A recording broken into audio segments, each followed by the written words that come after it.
Let me offer you 5 not so obvious physical signs that you have anxiety and what to do about it. Now, I'm doing this because a lot of people, not just the people with anxious attachment styles, operate daily from a space of anxiety, which is a very unhealthy state to operate in consistently. Why? Because anxiety is a negative vibration and we're built off of a positive vibration. So negativity doesn't align with us too well. And you'll start to experience really unhealthy physical conditions as a result, even mentally and emotionally. One of the first physical signs of anxiety is muscle tension and jaw clenching. You may not realize it, but chronic muscle tension, usually in your neck, your shoulders, and your jaw, is a sign of anxiety.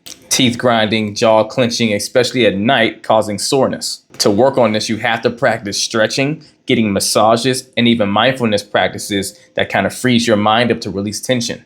Second sign, cramps and constipation. Anxiety affects the gut-brain connection, leading to symptoms like stomach aches, bloating, or can change your bowel habits. This is why it's important to keep a healthy diet and practice stress-reducing activities like yoga or deep breathing exercises, anything that can calm your nervous system. Third, frequent urination or urgency. Anxiety can really increase your frequency or urgency to urinate from your body staying in the fight or flight response state too long. This is because your nervous system triggers your bladder, causing you to go to the bathroom more. So in those moments, it's really important to target the thing that's triggering your anxiety and practice deep breathing through that stimulus that allows you to breathe through the focus of your anxiety so you can navigate it in a more calm way instead of the anxiety triggering thing itself getting you all ramped up in that sense of urgency. 4, a chronic dry mouth. Anxiety has been known to cause people to have a dry mouth as part of the body's response to stress,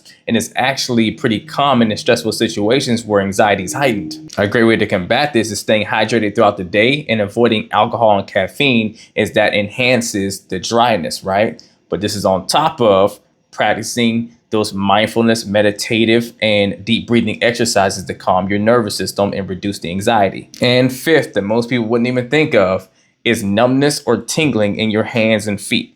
Anxiety can often cause hyperventilation or shallow breathing, which leads to changes in your blood flow, and that's why you start to experience a sense of tingling or even numbness in your extremities. For this, practice deep, slow breathing exercises to reduce the hyperventilation, and then practice grounding techniques like walking or holding an object that allows you to remain present and focus on what's right in front of you instead of the source of your anxiety. Now, all these things are great at helping you to reduce your anxiety symptoms, right? And to start recalibrating your body into a more healthy physical state. But ultimately, the source to anxiety is a byproduct of worry. You have to stop worrying so much. You have to reduce your worry and increase your faith in something. And I don't just mean religious, right? I mean your belief in what's possible towards the positive versus your conviction to worrying about the negative outcomes and what you think is going to happen in this really messed up way. Because here's the thing that's funny about anxiety. It becomes a byproduct and a source of worry, which is an extension of fear, right?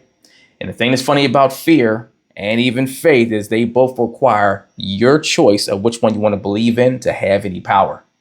So whenever you choose to keep believing more in the fearful side of things, you start to get worried about it because you don't know what to do about it. And when you don't have an answer or a solution long enough, you start to experience anxiety because that energy needs to be expressed or felt in some kind of a way. So it makes you anxious because you don't know what to do. You get jittery about it. And whenever you sit in that anxious space for too long, then now it starts to slowly become depression. And when these things start to happen, that's when you start to experience a lot of the physical things that I laid out in this video, right? So your body starts to react and respond because it's trying to do something with these feelings and this sensations and this energy that you have inside of you.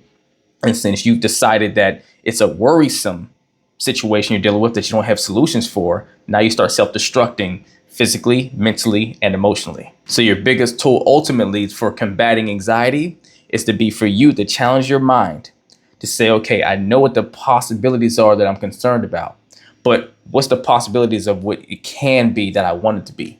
How can I get the result I want? How can I avoid this outcome I don't want to have?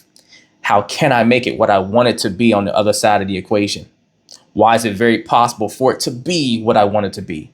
Or what could be better than what I thought I wanted or needed and what I'm trying to hold on to? What could be the better option? right? Challenge your mind to think of how can you, how could it, not why it can't, not why it will be something negative. If you need help building that muscle so that you can shift your mind from an anxious space and more worry into more of a faithful space and confidence towards what you can produce and what life can be, if you're willing to learn how to make it that, either email or DM me coaching and we will get to work as long as you're ready to put the work in.